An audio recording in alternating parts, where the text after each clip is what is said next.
Оң қол қазақ прозасында ерекше психологиялық философиялық шығарма. Бұл әңгіме адамның ішкі жан дүниесінің жарық пен көлеңкенің, сана мен түйсіктің, ақ пен қараның арпалысын тереңінен зерттейді. Төлен Әбдіковтің бұл туындысы сана мен психиканың, адамгершілік пен қатыгездіктің шекарасын бұзатын драмалық сурет. Шығарма жас қыздың психиатриялық ауруханада жатқан сәтінен басталады. Дәрігер оның сырқатының себебін анықтамақ болады. Қыздың денесі сау, бірақ оң қолы өзіне бағынбайды. Ол қол кейде тіпті кісі өлтіретін қимылдар жасайды. Бұл құбылыс қыздың қосарланған тұлғалық бөлінісін, яғни диссоциативтік бұзылысты білдіреді. Қызықты факт: автор медицина мен психологияны шебер тоғыстыра отырып, адамның жан дүниесіндегі екінші менді көркемдік тәсілмен ашады. Қыздың оң қолы ішкі агрессия мен өткен өмірден қалған психологиялық жараның символы. Неге оқу керек?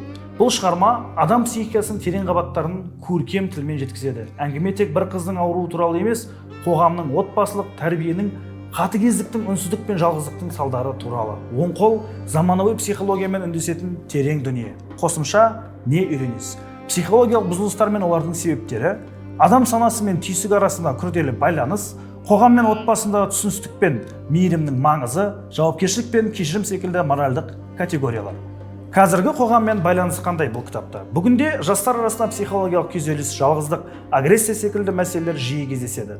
Бұл шығарма сол проблемалардың ішкі себебіне үңілуге, оларды түсінуге, рухани ем іздеуге мүмкіндік береді. Адамның шынайы келбеті тек бет бейнесінде емес, оның ішкі әлемінде екенін дәлелдейді.